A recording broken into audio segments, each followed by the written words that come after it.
Love the Road, o quadro do Love the Problem que te conecta com o que está rolando mundo afora.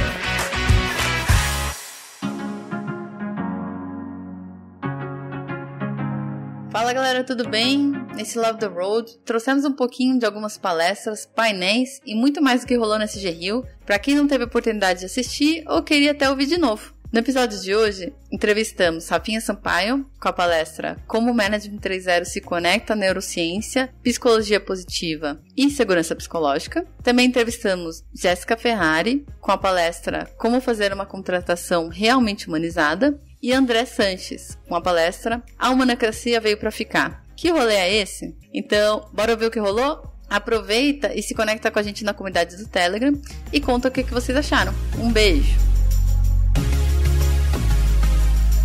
Fala, gente, aqui é a Deia, tô aqui com a Rafinha. E, Rafinha, primeiro se apresenta pro pessoal, quem é você?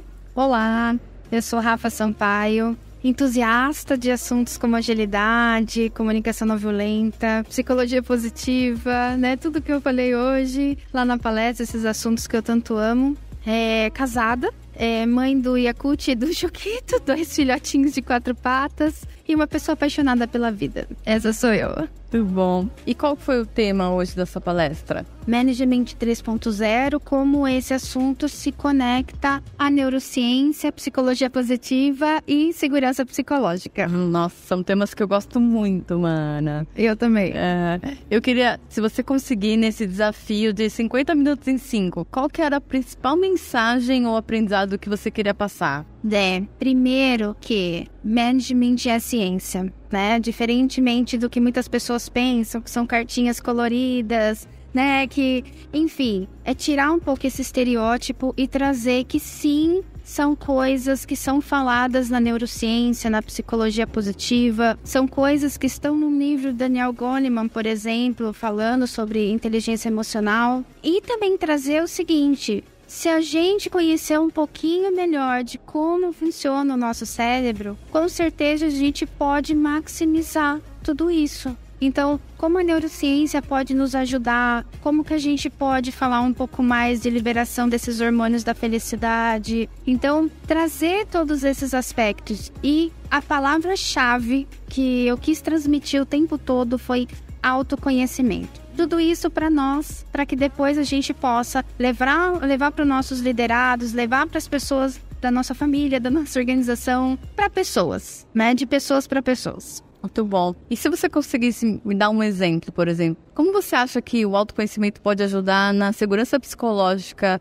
de um time, de uma área, de uma empresa? Por exemplo, né, falando sobre segurança psicológica, eu conhecendo os meus limites, por exemplo, da escutativa, eu acho. Quando eu não tô bem, quando eu falo sobre segurança psicológica, eu já faço diretamente uma associação com inteligência emocional. Eu acolher os meus sentimentos, eu entender como que eu estou, para que no momento que eu precise realmente estar lá com as pessoas escutando, eu entenda se aquele momento é o meu melhor momento. Então, eu acho que eu acolher os meus sentimentos para poder passar isso para as outras pessoas. Muito bom. A gente também no final teve perguntas sobre o trabalho remoto e o trabalho híbrido e esse desafio que a gente está tendo, né? De cuidar das pessoas esse novo normal. Que dicas você daria?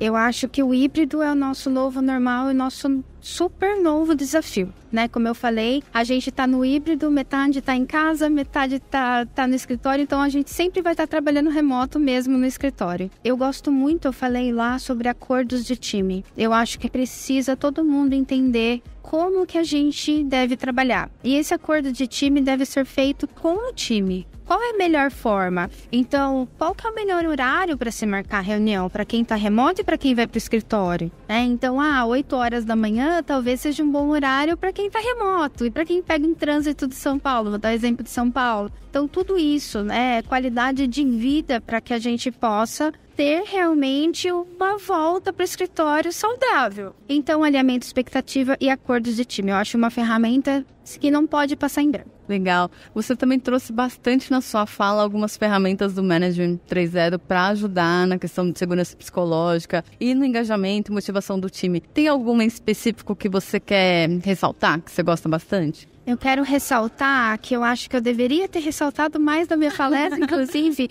é o Movie Motivators. Como a gente consegue trabalhar com as pessoas sabendo o que as motiva. Lembrando que a gente não motiva as pessoas, mas a gente maximiza a probabilidade que isso aconteça. Então, se a gente sabe que uma pessoa é muito curiosa, por que a gente não trabalha junto com ela sobre a questão da curiosidade? Uma pessoa que é boa com relacionamentos, é uma pessoa que consegue ali, por exemplo, numa mudança, ser um bom interlocutor dessa mudança. Então, a gente extrair o melhor das pessoas. Eu acho que é isso. Muito bom, obrigada. E para quem quer te conhecer melhor, como que as pessoas se conectam contigo? Pode ser pelo Instagram, Rafinha G. Sampaio, ou pelo LinkedIn, Rafaela Girotti Sampaio. Tô lá esperando vocês. Muito obrigada, um beijo. Beijo, gente. Tchau, tchau.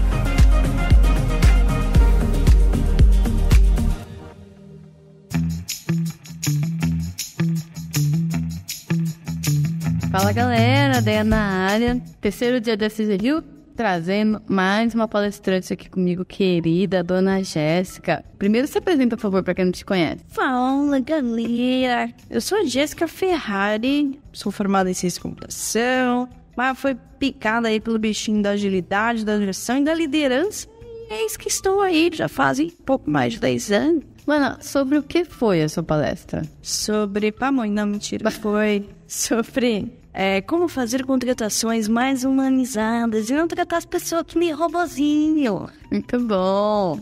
E se você conseguisse resumir ao desafio a sua palestra em 5 minutos, qual que era a principal mensagem que você queria passar? Em 5 minutos? Até 5, mas vamos tentar dar uma enxugada aqui pro pessoal ficar que sim, tem uma curiosidade e entendimento do que foi a palestra. Então vamos lá. Foi muito maneiro, assim, teve bastante interação. Eu fui preparada pelos dois caminhos, assim. Muita interação. Tá, mentira, não foi não. Eu fui mais por ser interação. Mas foi muito legal, porque a galera trouxe vários relatos que aconteceram com elas em entrevistas e tudo mais.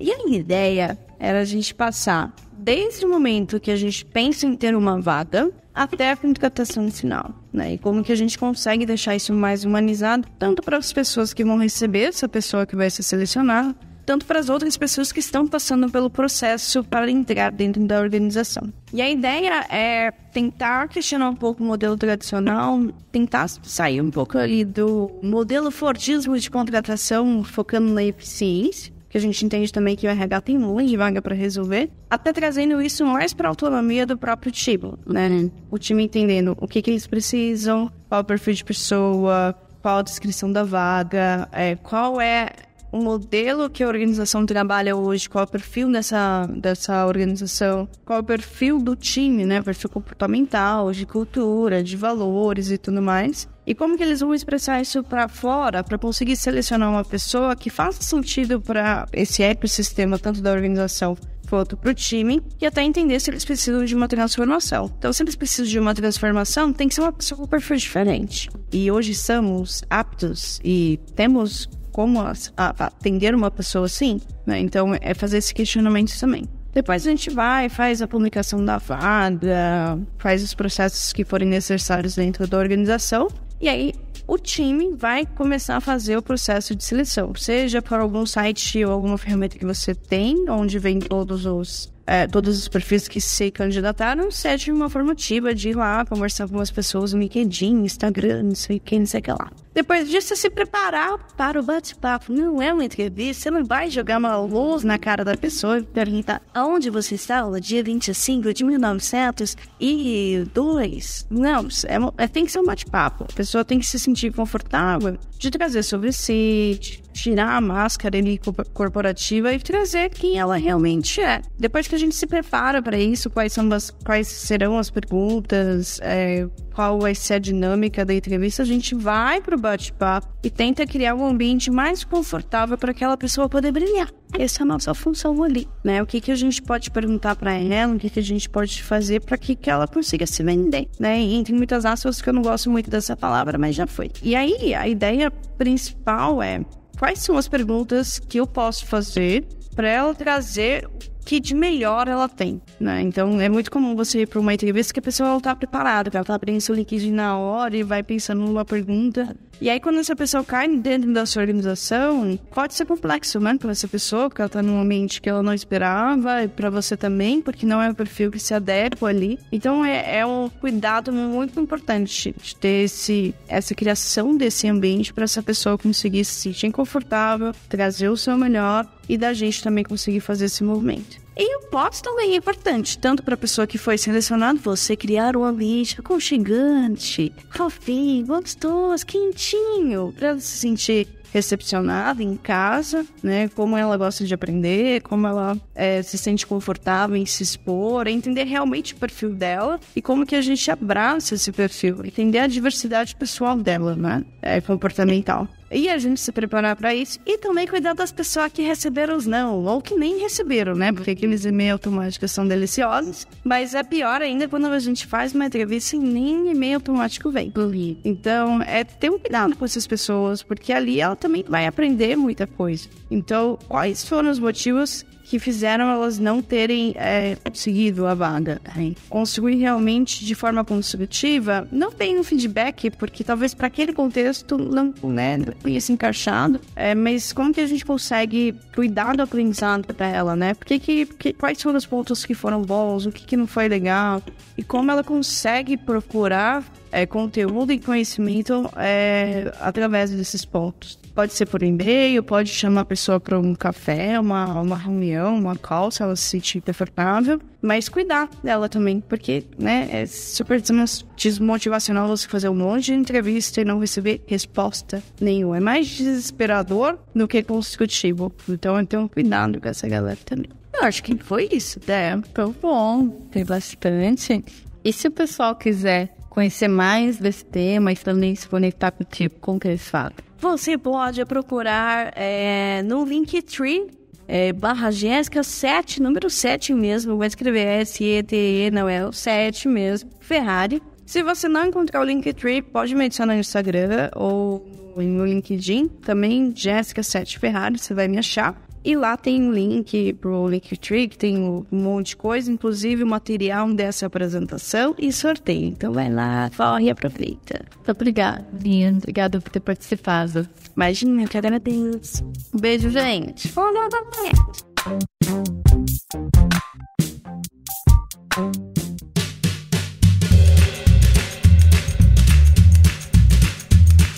galera, estamos gravando aqui com o pessoal da CG Rio e agora de manhã a gente teve uma palestra com o André Sanches falando sobre humanocracia. Dé, queria que você primeiro se apresentasse um pouquinho e depois conseguisse atingir esse desafio que é reduzir a sua palestra de 50 minutos em 5. Qual a principal mensagem dela? Olha só que desafio ainda, é honrado aqui de estar junto com vocês, com Love the Problem, com o K21, com toda essa galera incrível, fantástica. Eu tenho que ser um palestrante ágil aqui para adaptar então todo o conteúdo que a gente entregou ali, muito valor de 50 minutos em 5 minutos. Mas muito bacana o desafio. Sou André Sanches, brasileiro com orgulho, homem cis, e sou apaixonado por resolver problemas. Olha só, hein, que coincidência. E além de conselheiro, mentor, palestrante, eu sou pai do Bernardo, do Guilherme, casado com a Amanda e pai da Cacau e da Raia. São as minhas 5 startups pessoais. Muito bom.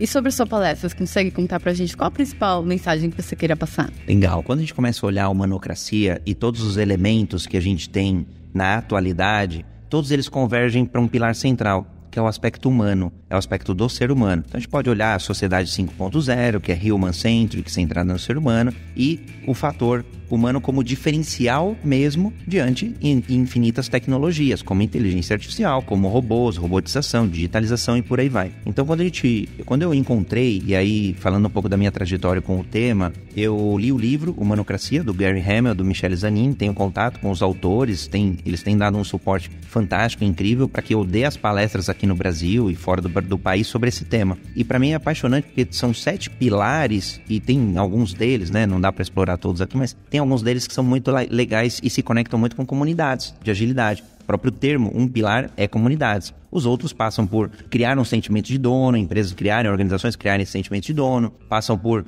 o paradoxo, regulamentações, transparência, abertura, e esses dois para mim são apaixonantes, assim, como criar negócios que as pessoas sintam-se donos, sintam-se pertencentes, portanto vão cuidar melhor, e um sentimento de propósito através das comunidades. É uma nova forma de encarar empresas, então acho que o eixo central da palestra é muito o desafio de tornar empresas humanizadas, no sentido de que o pilar central não é mais a empresa como um veículo de se gerar receita ou impacto, mas sim a empresa é um veículo. E quem passa a ser protagonista, quem passa a ter o papel principal são as pessoas. Então, as pessoas constroem as empresas geram um impacto, óbvio, positivo, e esse impacto positivo traz receita. Então, é muito legal porque é uma inversão da lógica que até então, desde a Revolução Industrial, a gente vinha colocando nas empresas as pessoas como um meio. E elas não são um meio, elas são o ator principal. Que lindo! E foi muito curtinho, muito menos que 5 minutos. Que mensagem linda, hein? O resumo do resumo aqui. Então, e se a gente quiser, se o pessoal que está ouvindo quiser aprofundar um pouco mais, o que você indica pra gente? Olha, além do livro mesmo, Humanocracia, criando organizações tão incríveis quanto as pessoas que as compõem, do Gary Hamel, do Michel Zanin, eu tenho produzido bastante material, então vocês me encontram aí em todas as mídias sociais, André R. Sanches, e para mim vai ser um orgulho trocar aí com quem estiver nos ouvindo, com a audiência, com todas as pessoas que estiverem aí, para poder, é um assunto assim, muito novo no Brasil, embora alguns elementos não sejam tão novos, mas de um modo geral o tema é muito inovador e apaixonante.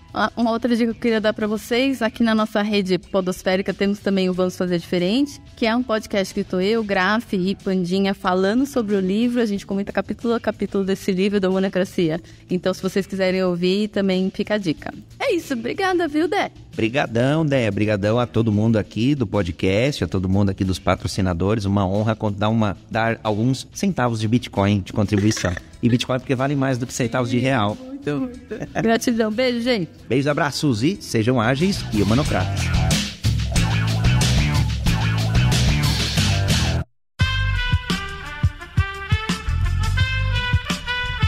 Esse podcast foi editado por Aerolitos Edição Inteligente.